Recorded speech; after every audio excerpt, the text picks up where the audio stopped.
Setelah dipikir berkali-kali, Jim pun mendapatkan ide untuk mengklaim dirinya sebagai utusan Tuhan yang terpilih jadi juru selamat. Hai, wassalamualaikum warahmatullahi wabarakatuh. Terima kasih sudah klik video ini. Di hari ini aku mau bercerita tentang salah satu kisah kelam dalam sejarah Amerika. Ini juga merupakan salah satu request dari Wawa kita. Sebuah tragedi yang lahir dari ajaran sesat, Wak. Sebelum memulai, aku mau tanya dulu nih sama kalian. Kalian percaya nggak kalau kata-kata itu bisa punya kekuatan besar sekali untuk bisa mempengaruhi seseorang? Kalau aku pribadi, aku percaya kali, Wak. Dan di kisah ini adalah kisah dari bukti nyatanya. Seperti yang sudah aku tulis di judul, ini tuh adalah cerita tentang tragedi Jonestown. Bencana kemanusiaan yang disebut-sebut sebagai salah satu yang terbesar di Amerika. Bayangin aja, ratusan orang tewas karena menghilangkan nyawa mereka sendiri secara massal. Semua itu terjadi karena ajaran sesat dari seorang pria yang mengaku-ngaku sebagai juru selamat. Dengan kata-katanya yang manis tapi menyesatkan, Wak, dia ini berhasil meyakinkan ribuan orang bahwa kemenangan bisa didapat justru dengan mengakhiri hidup mereka sendiri. Kan ada gila-gilanya itu kan. Sekilas memang terdengar gak masuk akal, Wak, tapi kenyataannya ada banyak sekali orang yang percaya dan rela menjadi pengikutnya. Kok bisa jadi sampai segitunya, Nadia? Di video ini aku akan bahas semuanya. Jadi sekarang tanpa berlama-lama kita langsung masuk aja ke apanya ya. Check it out.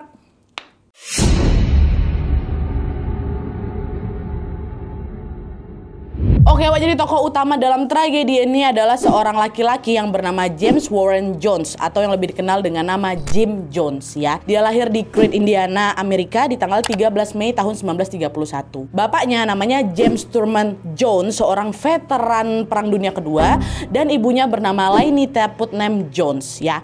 Nah, secara ekonomi, Wak, bisa dibilang keluarganya si Jim ini kurang beruntung. Bapaknya tuh sering sakit-sakitan karena pernah kecelakaan waktu ikut Perang Dunia tersebut sehingga tidak bisa kerja seperti biasanya lagi. Satu-satunya yang menanggung ekonomi keluarganya mereka ini adalah ibunya Jim itu, Wak. Tapi meskipun ibunya ini udah bekerja keras, hasilnya tetap nggak cukup karena waktu itu Amerika pun lagi mengalami krisis moneter yang disebut dengan Great Depression. Akhirnya mereka pun pindahlah tuh ke rumah yang lebih kecil di kawasan Lynn yang ada di Indiana. Jadi kota dengan sedikit populasi. Jadi suasananya mirip macam pedesaan gitu lah, Wak. Nah, setelah pindah ke Lynn ini, keluarganya Jim tetap hidup susah.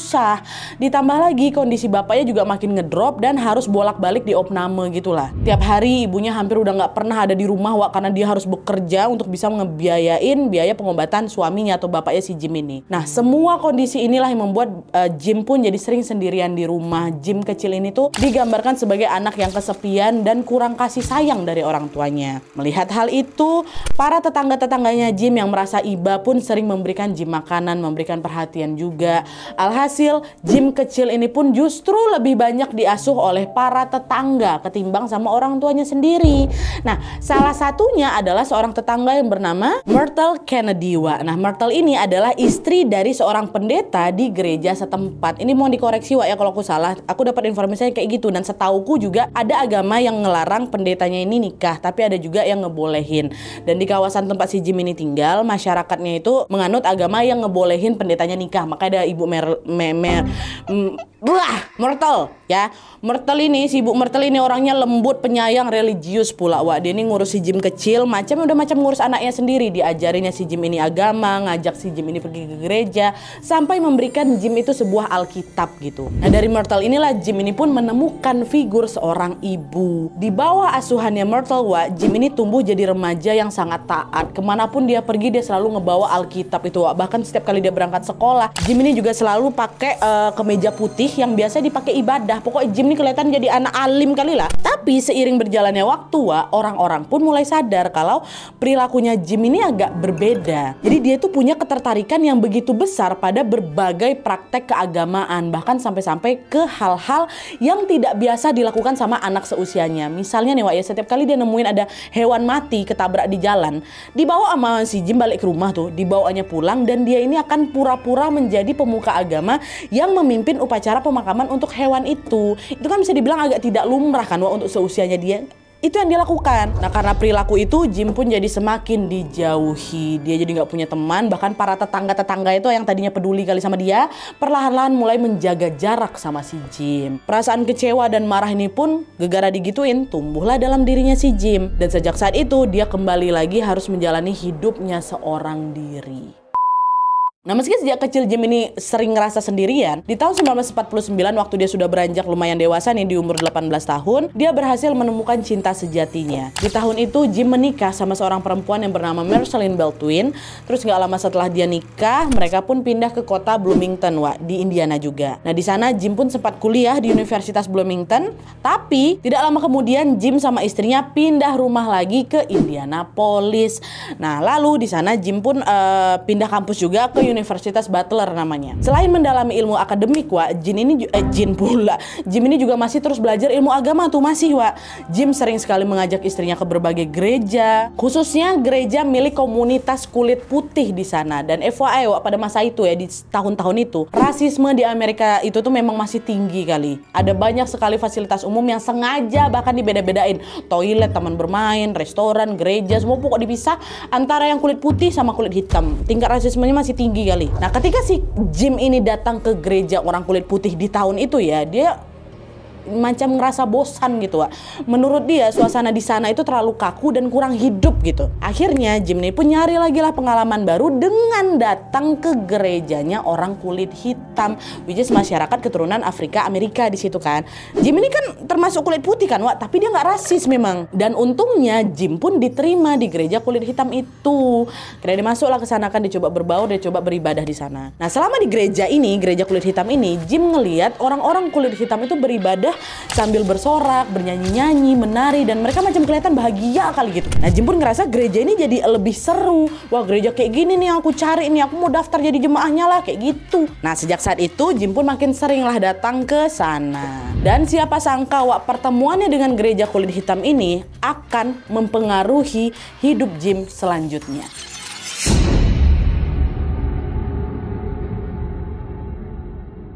Nah, jadi karena sejak remaja Jim ini tuh sudah terobsesi sama praktek keagamaan, Jim pun berencana mau menjadi pendeta. Dia mau jadi pendeta dan juga dia ini mau membangun gerejanya sendiri. Sebelumnya Jim ini kan memang udah aktif kan sama kegiatan pelayanan gereja kan. Jadi dari situ Jim pun kenal lah nih sama orang-orang yang loyal dan juga yang suka berdonasi buat gereja. Dan karena mereka-mereka ini juga udah tahu sama sikap alimnya si Jim ini, mereka-mereka ini pun mendukung Jim untuk membuat gereja sendiri. Sampai akhirnya di tahun 1955 waktu Jim baru berusia 24 tahun, dia pun mendirikan sebuah gereja kecil di Indianapolis yang diberi nama Wings of Deliverance. Modalnya dari mana? Modalnya dari donasi jemaah-jemaah yang suka sama dia itu. Nah, terinspirasi dari gereja kulit hitam yang sebelumnya itu, Jim pun pengen membangun atau pengen mempunyai gereja yang punya vibes yang sama macam yang tadi. Kegiatannya hidup, jemaahnya bergembira, dan yang paling penting gerejanya harus terbuka untuk semua ras, mau kulit putih, mau kulit hitam, semuanya diterima dengan baik di gerejanya itu. Akhirnya dalam waktu singkat gerejanya Jim pun langsung ramai, orang-orang yang memang udah lelah gitu kan sama diskriminasi rasis itu,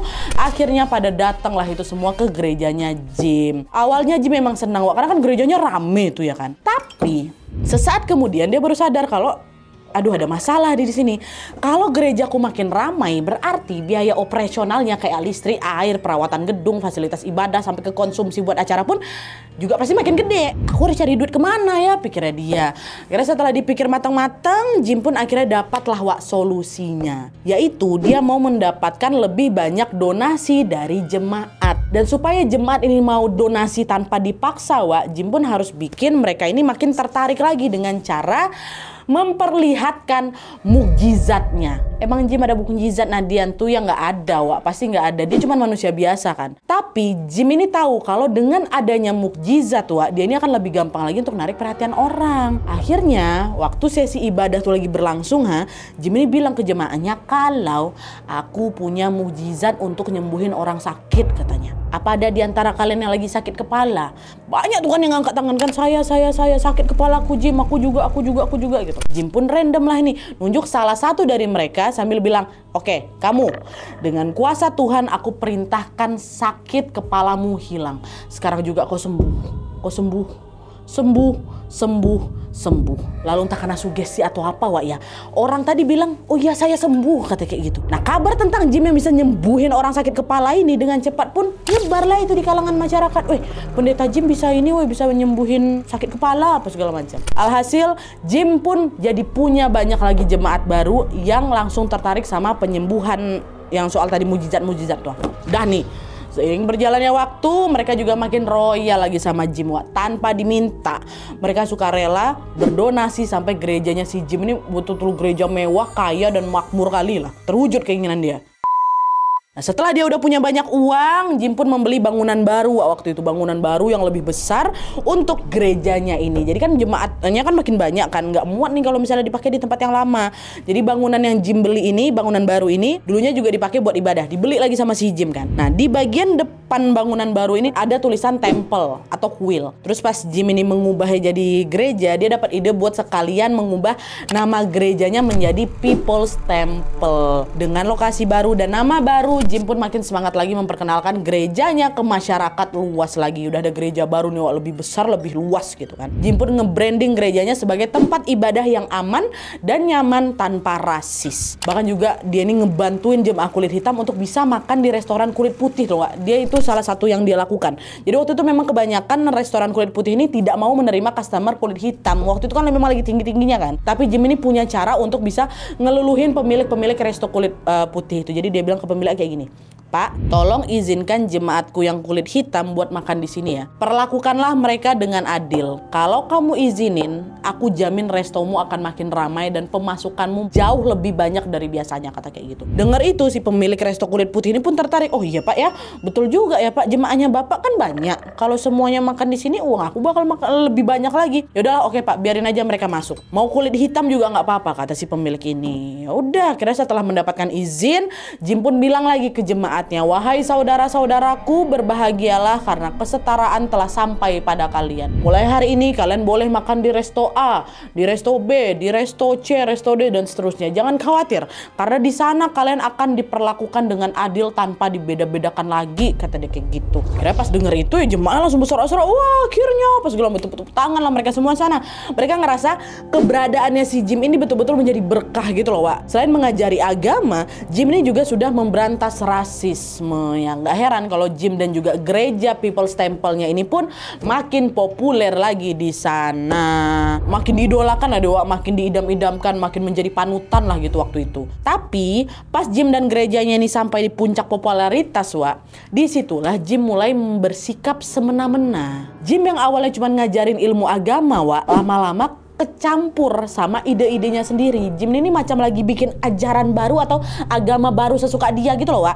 Akhirnya si sosok Jim yang semula seorang pendeta ini perlahan-lahan pun berubahlah menjadi pemimpin sekte dengan aturan-aturan aneh. Mau tahu sekacau apa Jim ini dalam memimpin sektenya ini? Masuk.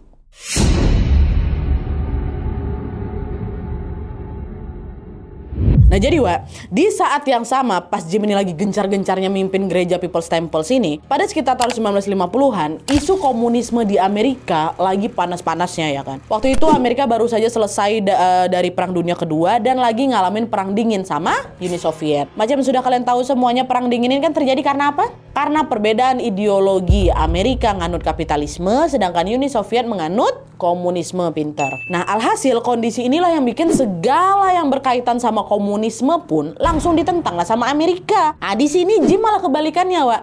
Selama dia memimpin gereja People's Temple ini, dia ini malah terinspirasi dari ajaran komunis. Kenapa? Karena komunis ini menentang adanya kelas sosial karena semua manusia dianggap sama. Waktu itu Uni Soviet ini kan juga sering mengkritisi rasisme yang tinggi kali di Amerika ya kan Wak. Nah hal ini sejalan sama prinsipnya Jim yang menolak rasisme juga. Maka seiring berjalannya waktu, Jim pun jadi belajar soal gaya kepemimpinannya Joseph Stalin. Ini siapa? Pemimpin Partai Komunis Uni Soviet Wak. Dia kagum kali sama kemampuan Stalin ini dalam menggerakkan dan juga mengendalikan massa yang sangat besar. Dan selain itu, Jim ini juga suka sama gaya pemimpinannya siapa? Hitler. Ya walaupun dia bukan komunis Wak ya, tapi Hitler ini juga sama-sama bisa mengendalikan massa macam Stalin tuh lah. Jadi mereka berdua ini adalah figur pemimpin diktator idolanya Jim gitu pokoknya. Akhirnya dengan berkiblat ke Stalin dan Hitler, Jim pun mulai niruin cara mereka dalam orasi. Dia juga mempermainkan emosi orang lewat pidato. Dan yang terpenting adalah gimana caranya bikin orang-orang ini juga tunduk sama dia. Dari situ Jim pun tahu kalau cara bikin orang tunduk adalah dengan mengklaim dirinya sebagai figur penting. Macam Hitler. Hitler kan bilang kalau dia ini adalah penyelamat bangsa Jerman ya kan. Jadi kalau misalnya Jerman mau selamat, dia harus patuh sama Hitler, kayak gitu salah satunya. Nah, meniru hal itu, Jim pun juga mau nge-branding dirinya sebagai orang yang sangat penting gitu. Dan karena dia ini memang dari awal sudah terbranding sebagai pendeta yang punya jemaah dan juga gereja sendiri dan juga banyak kali jemaatnya kan, Jim pun mencari figur penting apa yang cocok sama perannya ini gitu kan. Apa ya kira-kira. Setelah dipikir berkali-kali, Jim pun mendapatkan ide untuk mengklaim dirinya sebagai utusan Tuhan yang terpilih jadi juru selamat.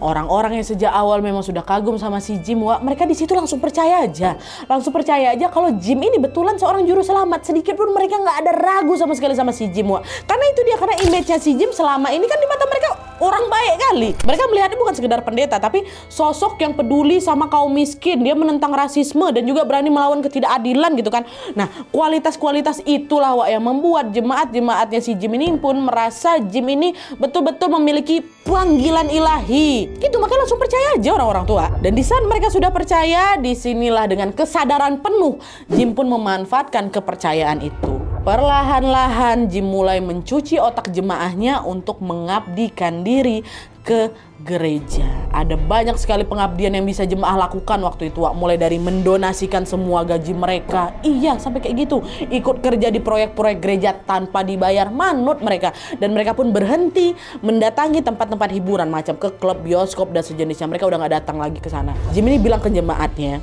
daripada uang kalian habis buat nonton film, mendingan uangnya didonasikan ke gereja. Itu jauh lebih berkah lagi karena dipakai ke jalan Tuhan. Jim ini sengaja bikin jemaatnya ini ngerasa bersalah gitu loh kalau nggak berdonasi kayak gitu. Nah, selain nyuci otak jemaatnya, Jim ini juga mulai ikut campur dalam semua aspek kehidupan mereka. Jim tuh mulai ngatur keuangan jemaatnya. Jim juga ngatur jodoh jemaatnya. Setiap kali ada yang mau nikah harus izin dulu sama dia. Begitu juga kalau ada yang mau cerai harus izin juga sama dia. Jim juga yang ngatur anak-anak dari jemaatnya ini harus sekolah di mana. Bahkan jemaat yang sakit dan mau periksa ke dokter pun harus izin dulu sama si Jim. Pokoknya semua keputusan hidup jemaatnya harus berdasarkan izinnya Jim. Mereka mau. Jadi di sini tuh Jim tuh lagi menguatkan brandingnya sebagai orang penting, dimana kalau misalnya jemaatnya mau selamat, mereka harus dengerin nasihatnya Jim. Nah, walaupun makin kesini aturan yang Jim buat ini makin berlebihan, bisa dibilang ya, jemaat ini tetap setia aja, tetap patuh-patuh aja sama Jim. Dan untuk menguji kesetiaan mereka, Jim pun membuat satu acara waktu itu dikasih nama White Night, ya. Nah, di acara ini Jim ini akan memberikan segelas air ke masing-masing jemaatnya. Nah, dikasih dulu. Terus waktu itu Jim bilang, di beberapa gelas ini ada yang sudah dikasih racun mematikan. Aku nggak tahu siapa di antara kalian yang dapat gelas beracun itu, tapi aku perintahkan kalian untuk tetap meminumnya sebagai bentuk ketaatan padaku dan juga sebagai kepasrahan pada Tuhan. Karena melenceng kali di sini ya kan. Dan tes itu Jim lakukan untuk apa? Untuk mengetahui apakah jemaat-jemaatnya ini betul-betul rela nurut sama dia meskipun nyawa mereka jadi taruhannya gitu loh. Nah, waktu denger Jim ngomong kayak itu, jemaatnya juga dilema, Kalau mereka nggak minum, mereka akan dianggap nggak taat nih. Tapi kalau mereka minum, nyawa mereka juga taruhannya. Lagi-lagi di sini Jim pun cuci otak mereka lagi untuk tetap patuh, Katanya ini adalah bagian dari ujian, kayak gitu. Alhasil para jemaat pun pasrah dan diminumlah air itu sampai habis. Pas sudah habis, jemaat pada cemas tuh, nungguin, aduh mati nggak, aku nggak. Mereka nungguin apa yang bakal terjadi ya kan. Tapi di situ Jim malah udah ketawa terbahak-bahak. Dia bilang apa? Tenang saudaraku. Sebenarnya tidak ada satupun gelas yang berisi racun di situ. Ini cuman ujian buat ngetes kesetiaan kalian aja. Dan selamat, kalian semua lulus. Kata dia kayak gitu, Jadi bayang udah separah apa sih Jim itu mencuci otaknya. Udah dibilang di situ ada racunnya. Mau semua jemaatnya minum. Jadi udah setia nih mereka sama aku gitu. Nah, ngeliat jemaatnya sesetia itu dan bahkan bisa dibilang rela mati buat dia, Jim pun makin berani lagi semena-mena. Sampai akhirnya beberapa waktu kemudian ada nih beberapa jemaatnya Jim yang mulai sadar kok kayak ada sesuatu yang nggak beres ya di sini. Ini kok Jim makin kesini makin rada-rada agak aneh nih, dia terlalu mengkontrol semuanya. Aku nggak yakin dia betulan juru selamatnya lah. Kayak ini bukan orang baik lah, kata beberapa jemaat di situ, Wak. Nah, sadar ada yang nggak beres sama si Jim, beberapa jemaat pun mulai memilih keluar dari komunitas gereja People Temples itu. Lalu orang-orang yang keluar ini akhirnya speak up tentang sisi gelapnya Jim dan juga gerejanya. Alhasil sejak saat itu Jim pun mulai jadi sorotan media di sana, Wak. Tentu Jim waktu itu nggak mau citranya rusak gara-gara berita-berita itu kan. Akhirnya Jim pun mengambil sebuah keputusan nekat untuk memindahkan gerejanya ini dan juga jemaatnya pindah ke negara lain yang jauh lebih sepi, Wak. Iya, dia pindah situ. Dia udah mulai agak dicurigai kan, udah mulai disorot media nih. Pindah. Dan negara yang dipilih waktu itu namanya Guyana, Wak. Negara kecil di Amerika yang masih betulan terpencil kali di tahun itu ya. Nah, dengan tinggal di Guyana, Jim ini ngerasa aman karena segala aktivitasnya bakal jauh dari sorotan media. Pikirnya kayak gitu. Udah tuh, akhirnya betul, Wak, di tahun 1977 ini umurnya udah 46 tahun ya. Dia sama ratusan jemaatnya pun pindah ke Guyana ini. Dia bawa jemaatnya. Tapi memang nggak semua jemaatnya itu ikut pindah, Wak. Banyak juga yang milih stay di Indianapolis karena nggak bisa ninggalin keluarganya, nggak bisa ninggalin kerjaannya dan lain-lain. Tapi yang ikut dia juga banyak, ratusan juga. Nah, akhirnya waktu mereka pindah ke Guyana ini, kawasan itu masih berupa hutan, Wak, waktu itu. Mereka pun betul dibuka lahan di sana dan mereka semua membangun fasilitas umum di situ, di tempat itulah. Biar cepat selesai, semua orang wajib kerja non-stop selama 12 jam. 12 jam non-stop. Tentunya di sini kerja mereka ya yang kerja juga cuma jemaat aja, Wak. Jim santai-santai aja. Jim nggak ikut kerja. Jemaatnya disuruh kerja, bikin tempat baru tuh. Dan sebelum jemaatnya ini kerja juga, Wak, Jim nyita semua paspor mereka biar mereka nggak ada yang kabur. Dan selain itu Jim juga masang speaker di beberapa titik untuk ceramah biar jemaatnya ini bisa kerja sambil ngedengerin ceramahnya dia. Nah, dari ceramahnya itu lagi-lagi Jim di sini mencuci otak jemaatnya lagi dengan memberikan atau menyebarkan informasi yang menakutkan. Dia bilang, di luar sana ada musuh yang mau menghabisi kita.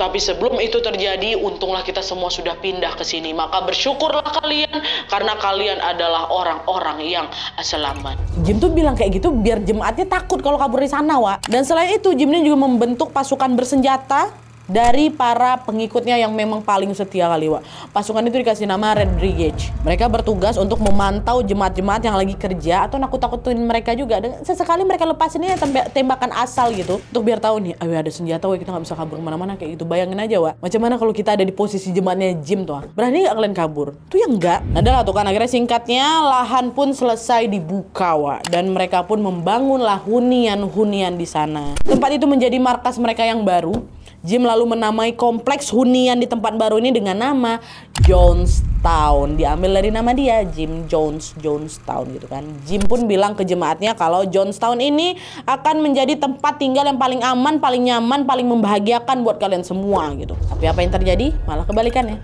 Di sana jemaatnya hidup sengsara, Wak. Hingga akhirnya sebuah tragedi memilukan yang tidak pernah mereka duga pun terjadi. Di sini puncak tragedi Jonestown-nya.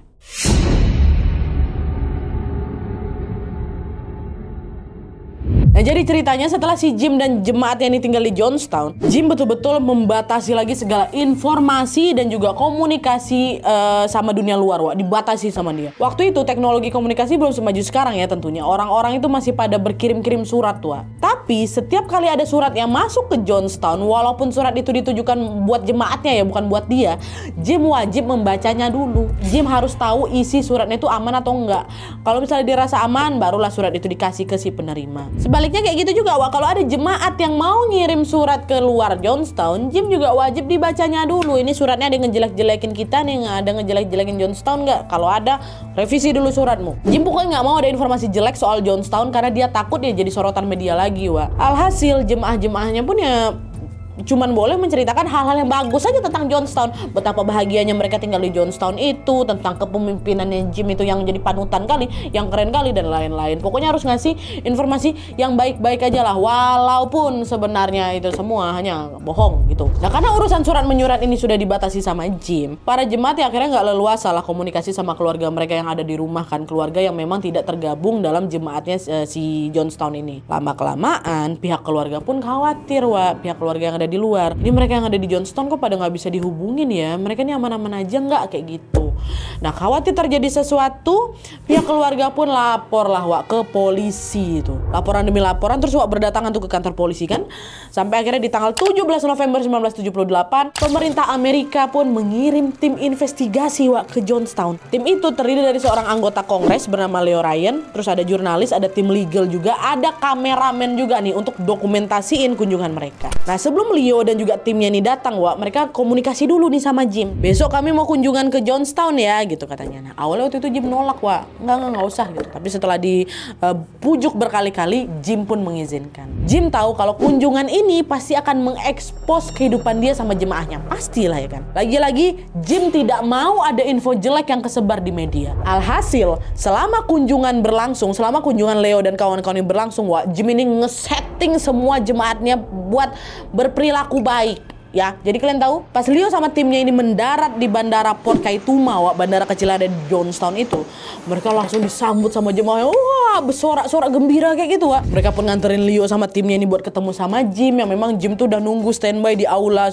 utama yang ada di situ. Di sepanjang jalan menuju aula itu mereka juga terus menari-nari, bernyanyi-nyanyi, seolah-olah mau nunjukin ke Leo dan kawan-kawannya kalau mereka hidup bahagia kok di Johnstown. Padahal enggak Wak, ini semua disetting sama si Jim. Pas Leo sama timnya ini ketemu sama si Jim, Jim pun dengan senang hati mengajak mereka macam city tour gitulah. Di situ Jim nunjukin semua fasilitas yang ada di Johnstown, mulai dari lahan-lahan mereka, lahan pertanian mereka, perkebunan mereka, sekolah anak-anak, fasilitas kesehatan, stok makanan yang udah dipanen dan lain-lain. Pokoknya diajak lah itu Leo sama kawan-kawannya city tour kan. Nah, ngeliat itu Leo dan timnya ngerasa, oh baik-baik aja kok di sini tuh, ngerasa lega Wak, karena ya itu kehidupan di Johnstown makmur-makmur aja, baik-baik aja, semua kebutuhan jemaah terpenuhi dan mereka juga hidup bahagia gitu kan. Oh iya Pak, bagus ya, pas segala macam. Oh ini kayaknya aman-aman aja nih weh, kata gitu. Nah, karena ngerasa nggak ada yang perlu dicurigakan, Leo dan kawan-kawannya pun berencana untuk ya udah kita besok balik aja lah, memang ada apa-apa kok, kita semalam aja di sini gitu.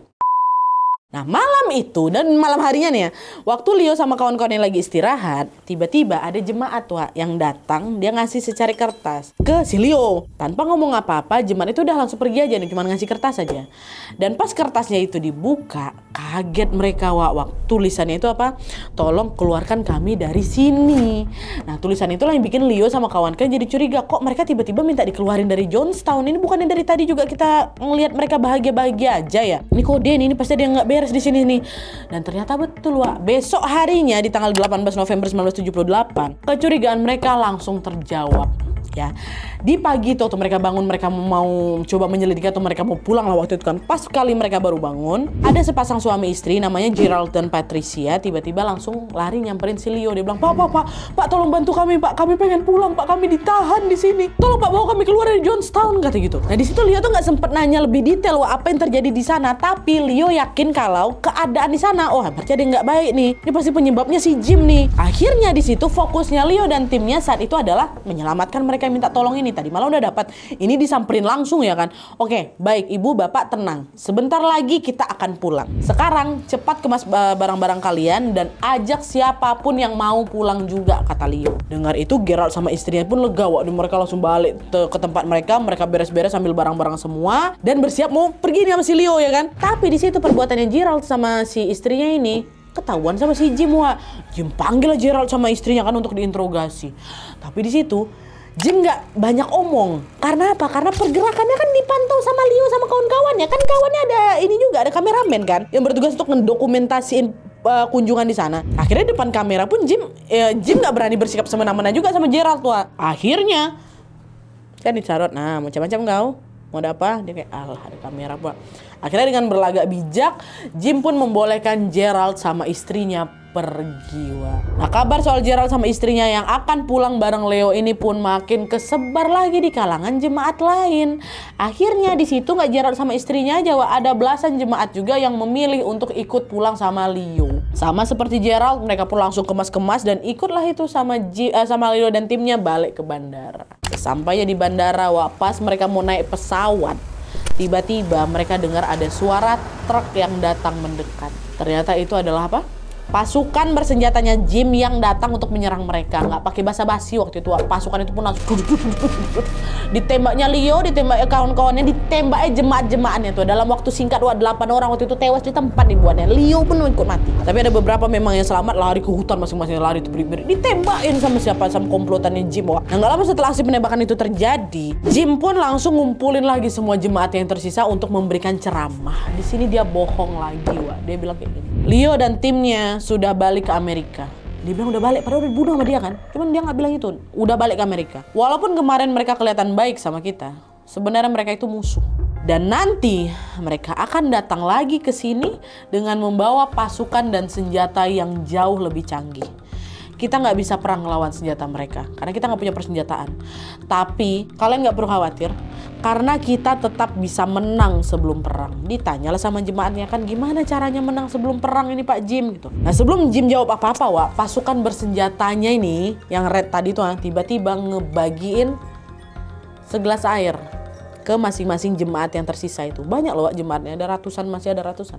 Dikasih. Lalu setelah semuanya dapat, Jim bilang, udah dapat semua.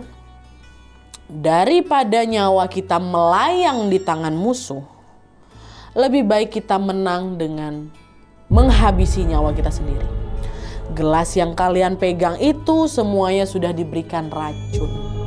Sekarang kuperintahkan kalian untuk meminumnya sampai habis itu, kata dia. Waktu dengar instruksi itu, respon jemaah juga berbeda-beda, Wak. Ada yang langsung nolak terang-terangan, ada juga yang ragu mungkin ya kan. Dan ada juga yang dengan senang hati menerimanya. Padahal mereka tahu, Wak, itu tuh racun gitu loh. Tapi kok tetap diterima? Ya itu dia, karena memang udah kecuci otaknya, Wak. Mereka betulan percaya kalau Jim ini betulan juru selamat yang bakal ngelindungin mereka dari musuh gitu. Bahkan katanya ada yang sampai ngucap syukur berkali-kali loh, Wak. Makasih berkali-kali gitu loh sama Jim. Akhirnya ya, karena perintahnya Jim kayak gitu, dengan penuh rasa yang aku nggak tahu, rasa haru kah, rasa deg-degan, atau rasa udah pasrah di sana, atau ya karena udah kedoktrin kali ya, Wak, ya.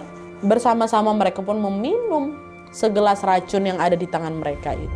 Lalu dalam hitungan detik, Wak, tekapar-kapar semuanya, kejang-kejang semua, berbusa semua, mulutnya mati semua. Semuanya. Yang ngeliat jemaat yang udah mulai meninggal nih, Wak, ada juga beberapa yang belum minum. Itu dia takut, aduh gimana nih? Memang betulan mati, Bah. Kalau aku minum aku pasti mati juga. Katanya orang yang ragu tuh nggak punya power untuk ngelawan juga, Wak. Apalagi pasukan bersenjatanya si Jim kan juga langsung datang waktu itu. Yang nggak, katanya tuh yang nggak mau, yang kayak aduh masih ragu-ragu kayak gitu, didatangin sama pasukannya si Jim, dicekokin sendiri gitu loh. Nah, minum kayak gitu. Dan akhirnya ya udah mereka juga meninggal. Nah, setelah semua jemaatnya ini meregang nyawa, sekarang giliran pasukan bersenjata ini ikutan bunuh diri, Wak. Mereka nggak minum racun, tapi mereka tembakin kepala mereka sendiri pakai senjata itu. Udah kecuci juga kok otak mereka pasti. Apalagi ini kan orang-orang bersenjata ini kan orang-orang pilihannya si Jim kan, pasti udah percaya kali sama si Jim. Dan hal yang sama juga dilakukan sama Jim. Ditembakkan juga kepalanya sendiri, mati. Jim juga bunuh diri, tapi dia ngancarin tembak. Udah dipastikannya semua jemaatnya mati, baru dia terakhir yang buah gitulah. Belum selesai nih, Wak, ya. Besok harinya tanggal 19 November 78, pemerintah Guyana dapat info kalau Leo sama kawan-kawannya ditembak di bandara Port Kaituma tadi loh, punya Johnstown kan. Akhirnya polisi dan juga tentara Guyana pun diterjunkanlah ke sana untuk mengecek keberadaan mereka atau keadaannya mereka. Sesampainya di sana, sesampai di Johnstown, polisi dan tentara tuh udah siap siaga nih kalau ada serangan juga kan. Karena kan mereka dapat info kalau Leo ditembak tuh, itu berarti nggak menutup kemungkinan juga ada pasukan bersenjata di situ, ada pasukan yang akan menembak mereka kapan saja gitu kan.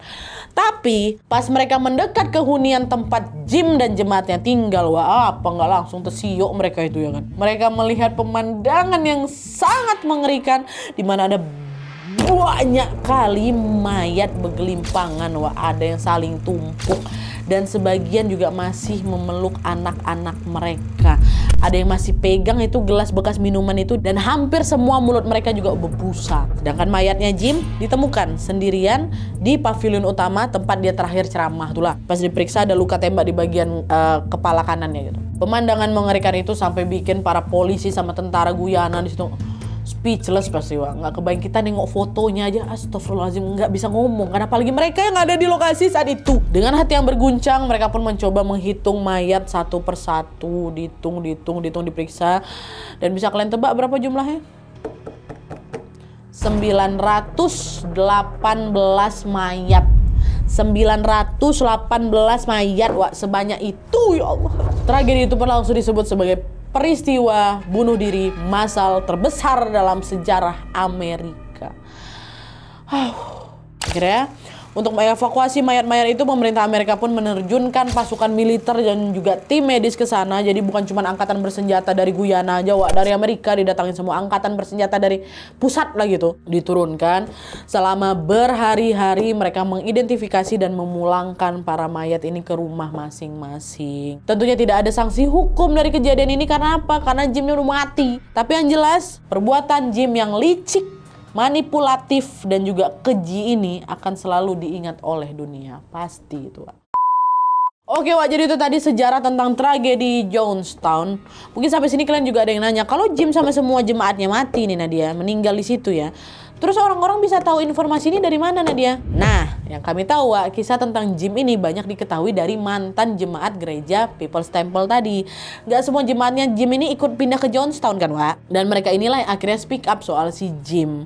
Dan selain itu, Jim ini juga sering ngerekam ceramahnya, termasuk ceramah terakhir sebelum tragedi itu terjadi, Wak. Itulah kenapa orang-orang pun jadi tahu apa yang sebenarnya terjadi di hari naas itu. Gitu loh, serem ya? Bahkan setelah semua hal buruk yang dilakukan sama si Jim ini, Wak, masih ada aja loh yang percaya sama dia. Masih. Di sini aku jadi paham kenapa kita harus pintar-pintar nyari panutan, Wak. Karena ternyata manusia memang punya kemampuan sebesar itu untuk bisa mempengaruhi pikiran orang lain. Kalau kita udah terlanjur fanatik dalam mengidolakan seseorang, rasanya perbuatan salah yang dia lakukan tuh ya jadi samar gitu loh. Di mata kita dia kelihatannya betul aja, terus benar gitu, sampai dia bilang betul aja. Pokoknya hati-hati, Wak, ya. Jangan sampai kalian ketemu sama orang-orang macam dia ini. Pesanku selalu sama, jaga diri dimanapun kalian berada, Wak, ya. Oke, Wak, jadi sekian dulu videonya. Terima kasih yang sudah request dan terima kasih yang sudah menonton. Kalau kalian suka video ini, klik like-nya.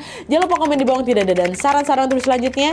Jangan lupa nyalain notifikasinya supaya kalian tahu kalau aku upload video baru. And as always, jangan lupa untuk klik tombol subscribe supaya kalian sama-sama tahu informasi menarik dan menegangkan dari channel aku. See you next video, Wak. Bye.